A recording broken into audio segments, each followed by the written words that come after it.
Hello friends, welcome back. Been a couple of busy weeks here, but we're back with another section of Three Little Words. Hoping that the street traffic and noise keeps to a minimum so we're able to get through this one here. And yeah, I'm excited to jump back into this one. I have not been keeping up with my reading as much. My camera is sitting atop my to be read pile, so that is where we're at. But anyway, Three Little Words, a memoir by Ashley Rose Corder. If you're liking this one, make sure you hit the like button, subscribe, leave a comment below how you're liking it and what other books you're reading. Love to hear what you're reading. So anyway, we're on chapter 3, and it is on page 24 if you're following along in this here copy. All right. Papa Fall Down. Daylight and strangers greeted us when I stumbled sleepily into the South Carolina airport terminal. A woman lifted Luke and a man took me by the hand, but I pulled it away. "Don't you recognize your grandpa?" the woman asked. I shook my head. "I guess it's been too long a time." She bent close and explained that she was Adele and the man was my mama's daddy. Mr. Benson passed over some papers and our plastic bags. Grandpa did not say much, but Adele cooed over Luke, who clung to her neck. As we drove off, I started with my questions. "Where are we going?" "To our house," Adele responded. "Is Luke going to stay with us?" "Of course, darling." Adele laughed. "When do I go to school?" "Not till you're 5. "I'll be 5 soon." "I know that, hun, and next year you'll ride the big yellow bus." "Wheels on the bus go round and round." Luke clapped. I cupped my hand over my brother's mouth. "Will I have a birthday cake?" "Sure, hun. Do you prefer chocolate or vanilla?" "Vanilla," Luke chimed in. "No, chocolate." Chocolate, I shoved him to be quiet. "Where's Mrs. Ortiz?" "Who?" Grandpa asked as we turned down their dirt lane. "That foreign lady who had her," Adele said in a disapproving voice. While Adele fixed lunch, Grandpa took us to see the cow named Mo, the chickens, the goat, and the pigs. There was almost no conversation while the 4 of us ate grilled cheese sandwiches, pickles, and potato chips. I was wistful for the commotion at the Ortiz's house. It's too quiet here," I announced. "Peace and quiet are priceless," Grandpa said. I would soon learn that when he wanted peace and quiet, he had to have it, but when he wanted to raise a ruckus, it was best to stay out of his way.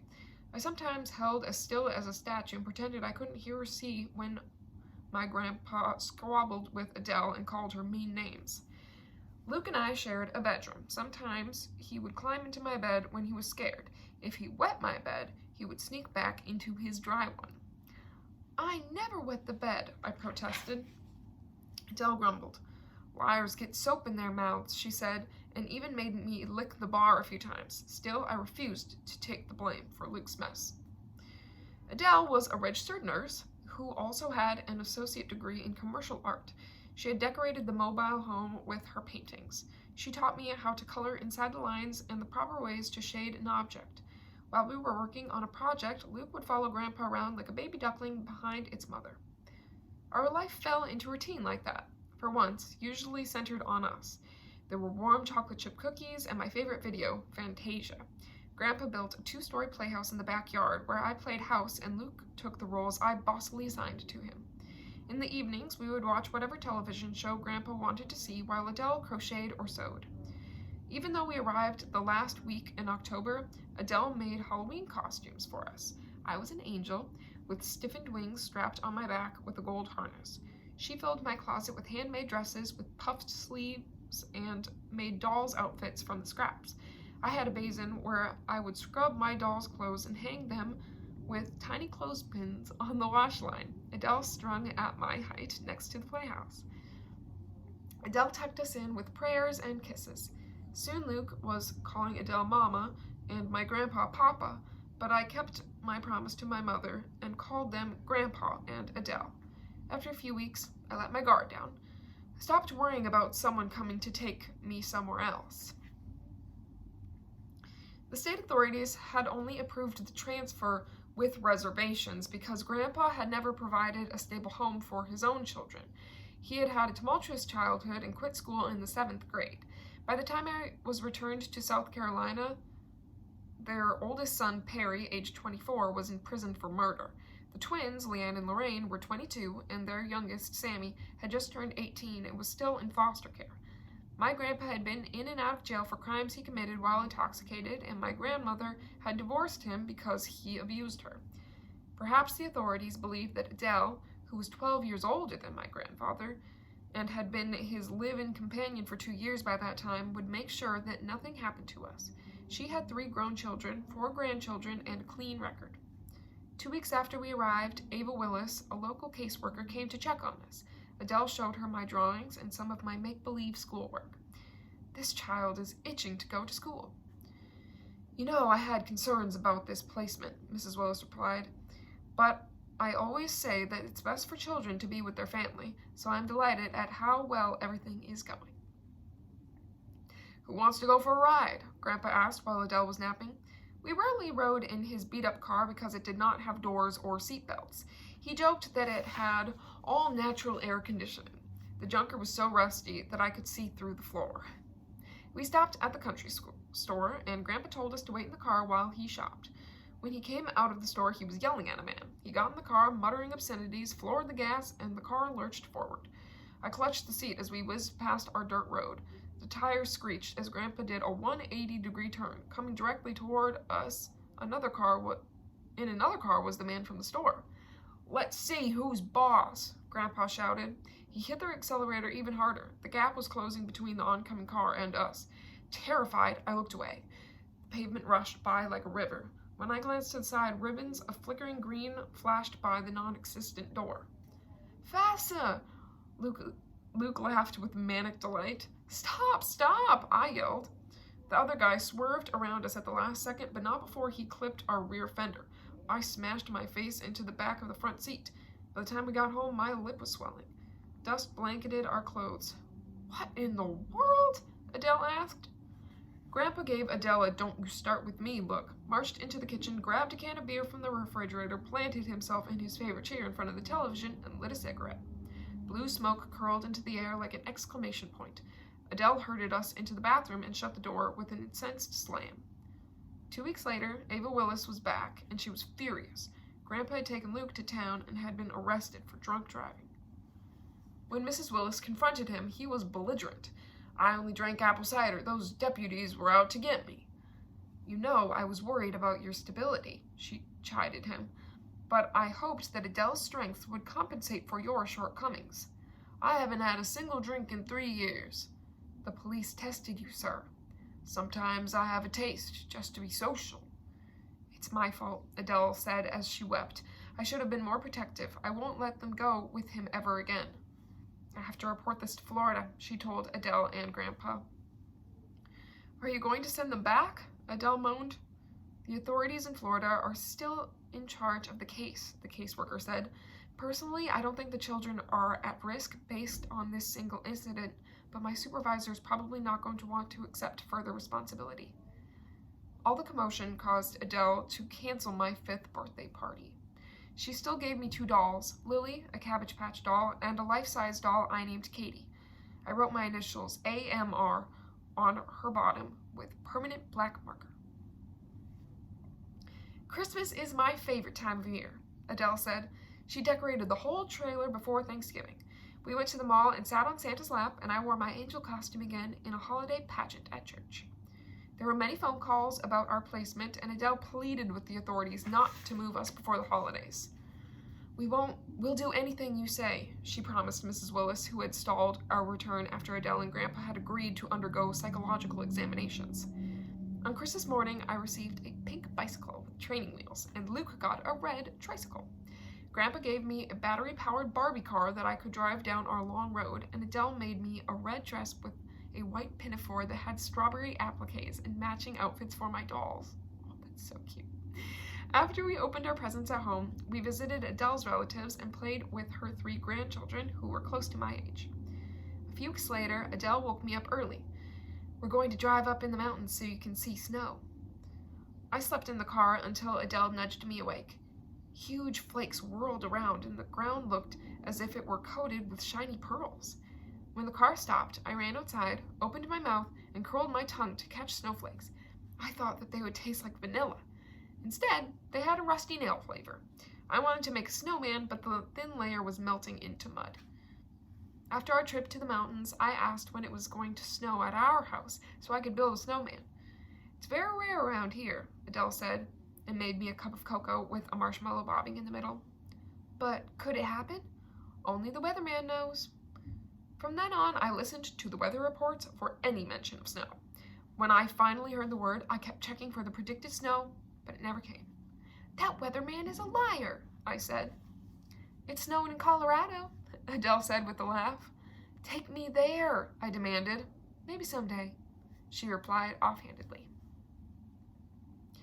A few weeks after Christmas, my grandpa was arrested again, this time for non-payment of child support for his youngest son. Adele bailed him out, and in his attempt to deflect the heat from himself, he told the police that Adele's heart condition made her unfit to care for us. Yes, I had a problem with my heart muscle, but it's in remission, Adele explained to Mrs. Willis when she came to investigate. Anyway, caring for the kids isn't too hard. You're judging me because of my past, Grandpa argued. People have always been against me. Why should the system take my own flesh and blood? I went to bat for you, the caseworker reminded him. We wouldn't have a problem if it hadn't been for these recent arrests. The last arrest was unfair, Grandpa scoffed. Why should I have to pay child support when I gave all my children up for adoption? If you gave them up, then you are no longer Lorraine's legal father, the worker responded. That means you have no legal basis to have your grandchildren. What about me? Adele said in a timid voice. The children were placed with a relative and you're no kin to them. Grandpa left the room several times. Each time Adele lowered her guard and cried. He doesn't care about the children the way I do. I'm the one who will suffer if they leave. Miss Willis shook her head. Because Mr. Rhodes assumes no responsibility for his actions, we have no other choice but to send them back to Florida. Like hell she will, Adele screamed as the caseworker drove away from the house, a trail of dusty fumes in her wake. I'd never seen Adele so furious. She made a series of phone calls, ending with one to Miss Willis. I've spoken to our attorney, she said. We will not relinquish the children without court order. Adele had gotten good advice because the South Carolina Department of Social Services would have to get a Florida court order to force the issue. What she did not know, and I discovered many years later, was that someone in Florida had neglected to get the court's permission for us to live with our relatives in the first place. Now they had to figure out how to ask for an order recalling us when no judge had approved sending us to South Carolina. Adele kept the appointment with the psychologist and took me along. I sat in the waiting room coloring, but then the therapist called me inside. After admiring my drawing, she asked, "What do you think of what's been going on at your house?" I leaned back in my chair, propped my feet up on the coffee table and sighed. These social services people want to send me back to Florida, but I'm not much in the mood to go.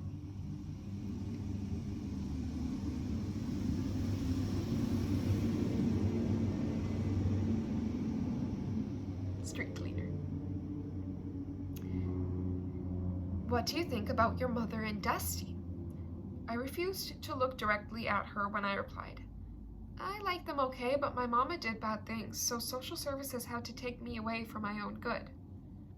The psychologist gave me some tests and said, "You are doing far better than most children." Then she showed me some pictures and asked me to make up a story about each one. My replies involved ghosts, witches eating people, and monsters swallowing parents alive. She's very bright, she told Adele, who preened at the news. Her level of verbal expression and her ability to grasp her total situation are way above her age level. She then whispered something I could not quite hear about showing signs of being disturbed by all the upheavals in my life.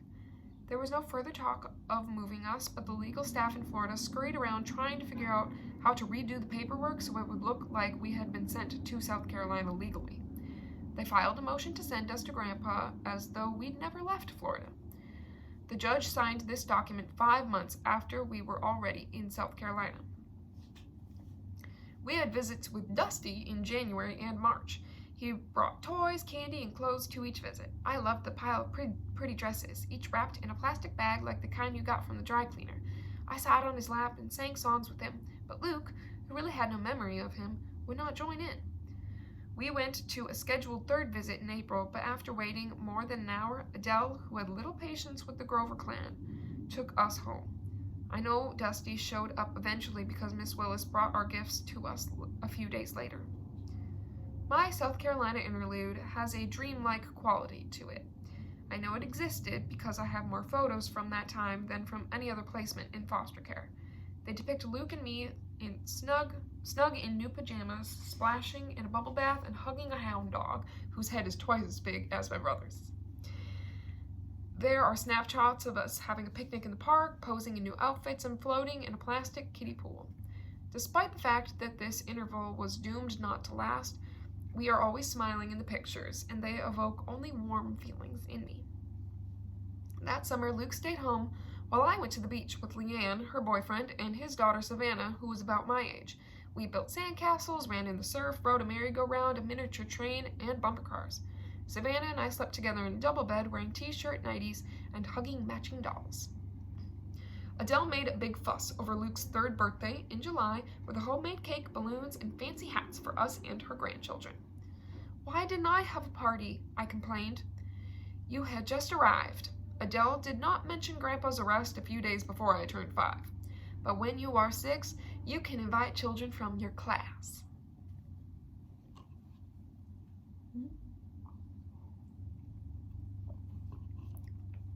She wants that birthday party.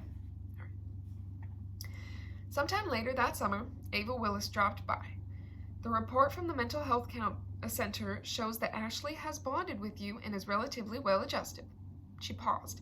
"How are things going between you and Sam?" Adele admitted that Grandpa sometimes spoke to her cruelly. "Don't you worry, he would never hurt me or those children." "It must be hard for you," the caseworker said sympathetically. "Yes, sometimes I think about leaving him, but since I'm not kin, I'd lose the children, right?" "If you got a foster parent license, they could stay with you." Luke ran up to Adele. "Mama!" He slipped into her lap. She kissed his forehead. After wriggling around a bit, he slipped down, crawled under the table, and started grunting like a pig. "How long has he been calling you Mama?" the caseworker asked. "Almost right away," Adele said. "He doesn't remember anyone else." "What about Ashley?" Adele chuckled. "One time I said something like, 'You mind your mama,' and she stuck out her tongue and said, 'You're not my mama.'" She sighed. "I do love them as much as if they were mine." "Is she still seeing the therapist?"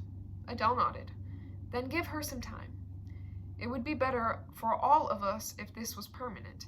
How can we get custody?" "It might help if you two were married." "I'm working on that," Adele laughed. Then she lowered her voice and said something about wanting to make sure the Grovers were ruled out as placements. A week later, it did not matter who loved us or who wanted us. It did not matter whether Adele and Grandpa were married. It did not matter whom we called Mama or Papa. It took only a few seconds for everything to blow apart. Someone had come to see my grandfather about buying a car. He let Luke and me tag along while Adele did the dishes. Almost at once the men started shouting. Grandpa placed his beer bottle on the hood and told us to go back to the house. I heard cussing, and then there was a strange popping, like a car backfiring. Then another, and another. Luke turned around and shouted, "Papa, fall down!" Grandpa was face down in the dirt. He howled more like an animal than a man. Terrified, I took off toward the house. Adele was running in our direction, and I pressed myself into her outstretched arms. She collapsed onto the porch steps, crying with her hands clasped over her mouth.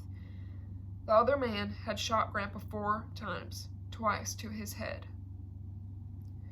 "Of course he's home," Adele said when Ava Willis called 4 days after the shooting. "I'm a registered nurse, and I can take care of him better right here."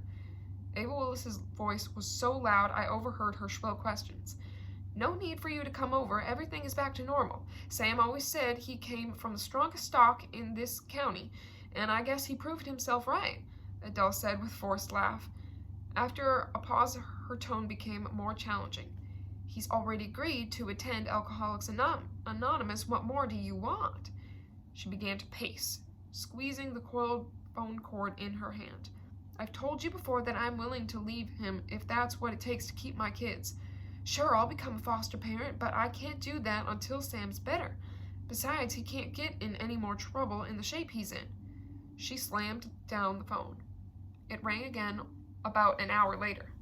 Lena who? Adele asked. Apparently, a new Florida caseworker, Lena Jameson, had just taken over Dennis Benson's job.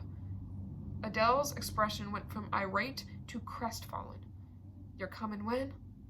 She hung up, went to her room, closed the door, and sobbed loudly. I put my head on the hound dog and snuffled into his salty fur.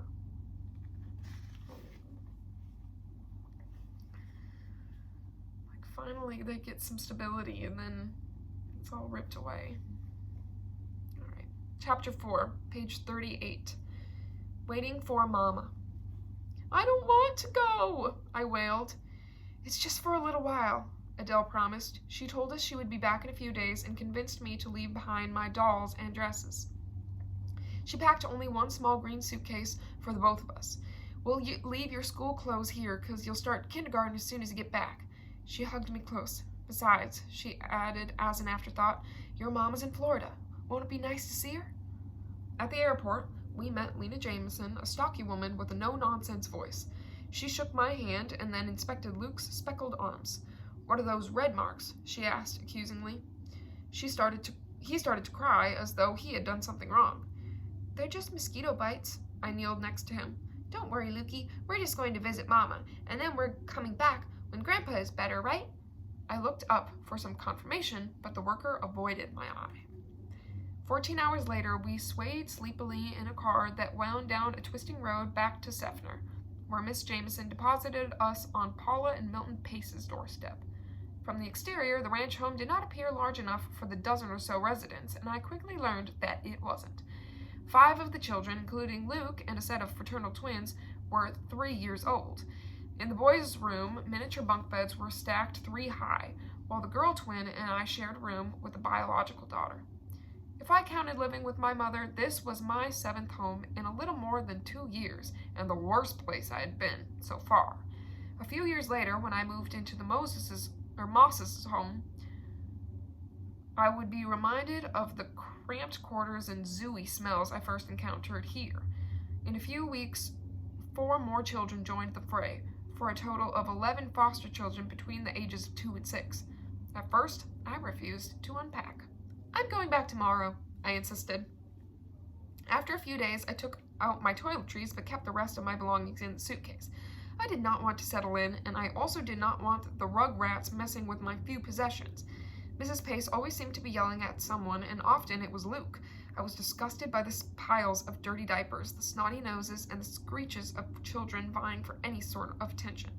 As I stared out the picture window that looked across a horse pasture, I wondered where Adele and Grandpa were and why I hadn't seen my mother yet. Beyond where the waving grass met the sky was South Carolina, but how could I get back there? Why are we here so long? I asked Mrs. Pace when I had worn many times over all the clothes Adele had packed. She mumbled something that made no sense. When can I see my mama? I stamped my foot. Adele said I would visit her, so where is she? My demands resulted only in timeouts, where I anxiously bit my fingernails. Luke would not let me out of his sight. Sissy! He would shout if I was in another room. He even tried to follow me into the bathroom. I want to sleep in Ashley's room, he begged at bedtime. Boys stay with boys, girls with girls, Mrs. Pace said, as though that would satisfy him. Even at that age, I knew what he needed more than the professionals did. I was the one who comforted him when he was scared or lonely. At the Hineses, he came to me for everything, and even at Grandpa's, he ended up in my bed most mornings.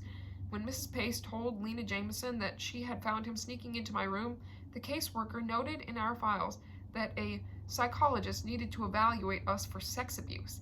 If any worker had bothered to review our case, they would realize that at the age of 3, Luke had already lost his biological mother, whom he had barely known.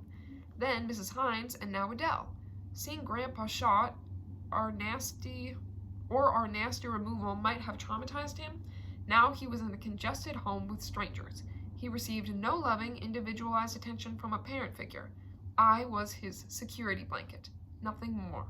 and none of this had anything to do with sex. However, sex was a hot-button topic, and I think caseworkers like to gossip about it, even if the accusations were ridiculous. The Paces ran the Perfect Angels Daycare Center in Plant City, where the younger children went while the older ones attended school. I wished I could wear my angel wings that Adele had made, but of course they had been left behind. In the afternoon, the school bus dropped school-age kids off at the daycare center, and then we all went home when the center closed. We were a needy bunch of baby birds who had fallen out of our original nest and were desperate for any scrap of attention. We each found ways to be noticed. Luke hid under the bed at bath time, threw food on the floor, and bit other children. When Mr. or Mrs. Pace swooped down, flapping parental wings, he was getting precisely what he wanted. In early September, Adele wrote me a long letter saying that she had washed my doll's clothes and that my babies were doing fine. I miss you both something awful, but I know you are well and taken care of. She said her granddaughters were enjoying school, that her grandson had started pre-K, and that Miss Hurley was holding a spot for me in her class. Adele went on to tell me that Uncle Sammy and his girlfriend, Courtney, had stopped by after visiting with Uncle Perry. When I was there, we had gone to see Uncle Perry in prison, as though it were a typical family outing. She closed with, I love you both so much, always and always. Love, Mama. The letter made me miss Adele, but also wonder what had become of my mother. I convinced myself that she was coming for us, which is why we had to stay in Florida. She was somewhere out there, nearby. I just knew it.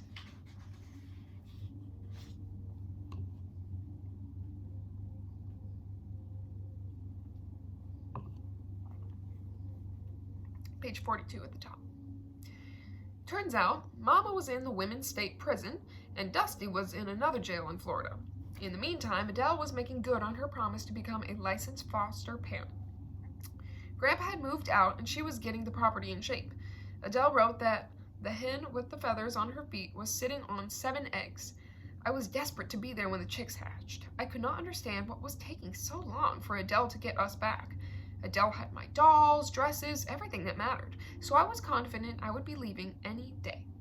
In a corner of my mind, I had realized that my mother was unreliable, but Adele was a loving grandmother who had always done what she said. My mother, my grandfather, and Adele detested the state people, so I did too. If they would stop meddling in our lives, we would be fine. Lena Jameson came to Perfect Angels for a visit. I have your inoculation records, so you can go to kindergarten, she said in a sing-song voice. Won't you like that? No, I'm supposed to be in Miss Hurley's class. My first day of kindergarten at Lopez Elementary School should have been a special event, but since it was already October, nobody fussed. The class was busy coloring peas for a pumpkin. Adele had promised to make me a princess costume for Halloween, and I kept hoping I would get back just in time, just as we had the year before. Unfortunately, the holiday came and went with only some candy at the daycare center. On my birthday, the school bus dropped me off at Perfect Angels. Miss Jameson was waiting with a big box from Aunt Leanne. I ran to claim my gifts. The box contained a new doll with matching clothes and a Chutes and Ladder board game. Where are Lily and Katie? I asked. Who? My favorite dolls. These are new presents, honey. The caseworker stroked my red curls and turned to Mrs. Pace. How's she settling in at school? She's a very good student, way ahead, even though she missed the first 9 weeks. She indicated Luke with her chin. He's finally stopped wandering around the house at night. When am I going home? I whined. Honey, you just go play and enjoy your birthday, Mrs. Pace said. Why don't you show the other kids what you got? I repacked the gifts in the box and vowed I would not let anyone else near them because the other kids destroyed everything they touched. Adele received her South Carolina foster care license on my 6th birthday, but she was told it would take several more months before the interstate paperwork would allow us to travel. She begged the officials to return us in time for Christmas. When it looked like that was not possible, she promised to send us some warm clothes and my dolls. Then, to everyone's surprise, the documents were ready in early December, and we shuttled back to North Carolina. Look, I lost a tooth, I crowed when Adele met us at the airport. Grandpa was no longer there, which made life easier, since there were no more raised voices or slammed doors. I felt comfortable in Adele's loving embrace. On Christmas, I received a pink Barbie radio and a Precious Moments sleeping bag. I liked the way we did everything the same as we had the previous year, including opening one gift on Christmas Eve and the rest before breakfast the next morning. Then we had crisp bacon and biscuits before going to open more presents and have lunch with Adele's grandchildren. I want to do this next year too, I said to Adele when she tucked us in that night. Of course you will, she assured me. How else will Santa know where to find you? But what if they come to take me away again? I asked. They tricked me last time, but I'll never let you go again. Promise? She kissed my forehead. You are here to stay. By the time spring came, I had lost both front teeth. Adele made her granddaughters and me Easter outfits in pastel colors, and we celebrated with an Easter egg hunt and picnic in a park. Fresh flowers popped out of the grass every day like all the new lessons I learned in school. I couldn't wait to see my teacher's welcoming smile, open to the next page in a book, or start making a clean worksheet with a sharpened pencil. Or marking a clean worksheet with a sharpened pencil. I tried to keep those thoughts in my mind as I made the scary walk down the long, rutted dirt road all by myself each morning. If it had rained, I had to try to balance on the high part to keep my shoes clean. If it had been a dry spell, dust swirled around, and I had to breathe through my nose to keep from eating grit. Adele was always busy with Luke, so mostly I had to plod along on my own. One morning I waited and waited, but the bus never came. I sat on the grassy shoulder and wrote my name in the dirt with a stick. I saw a rabbit scamper into a hole and wished I could follow him like Alice in Wonderland would have. After several hours, the man who ran the mom-and-pop shop in town sauntered up to me. What are you doing out here? Waiting for the school bus. Honey, there ain't no school today. Didn't Miss Adele know that? I shrugged. Well, it's a good thing someone told me about the little girl out here. Are you hungry? I nodded. He led me to his store and gave me a Coke and a sandwich. While I was eating, his wife called Adele. No, she's not called Adele. When she arrived, Adele was flustered. I told Ashley that I thought this was a holiday, but she insisted. Adele had trouble catching her breath. I never did see a child who liked school so much. When are you going to listen? She shouted when we were in the car. And you missed lunch. I ate at the store. Did you pay? I didn't have any money. She took a few dollars from her purse. You go back up there, pay the man, thank him, and tell him you're sorry. By myself? I asked. Seeing her stern face, I did not complain any further. I was furious that I had to walk up that hated road and then back again. As I kicked stones along the way, I had no idea that I would be living with her for only another week. I have never been able to find any official reason why we were returned to Florida a second time. Perhaps someone reported my being alone by the side of the road, and that is what led to our removal. Maybe the neighbors reported something. Grandpa had started coming around again while we were still there. He did live with Adele again after we left, and maybe the authorities found out. Adele did receive foster care payments from Florida during that time, which is unusual, so money might have been the issue. All I know is that at the end of April, Luke and I were back at the airport. This time I carried Katie wrapped in her pink blanket. No one was ever going to talk me into leaving without my precious dolls. Adele kept wiping away tears as she snapped pictures. Lena Jameson led us onto the plane. I was so upset I was shivering, so she wrapped her sweater around me. I didn't know you were afraid of flying, she said, completely misunderstanding me. She folded her hands across a manila envelope in her lap. What's in there? I asked. Your papers. Does it say where we're going? No. Are we going back to the Pace's house? I don't know. Why can't we stay with Adele? Miss Jameson puffed out with annoyance. Honey, we need to keep you safe. Again, she missed the point. Adele had fussed over us even more than our mother had. She gave us more attention, food, and affection than anyone ever had. It seemed logical to me that Luke and I would be safest with someone who actually loved us. And I've got to scoot out of here, so we're going to stop there on page 47 with the little page break right there. And it's in the middle of chapter 4. Gosh, it's just like up and down and up and down. Something good happens and something bad happens. So I fear that it's gonna get worse, but I have hope that it's gonna turn out okay. But anyway, hope you're enjoying this one. See you next time. Bye.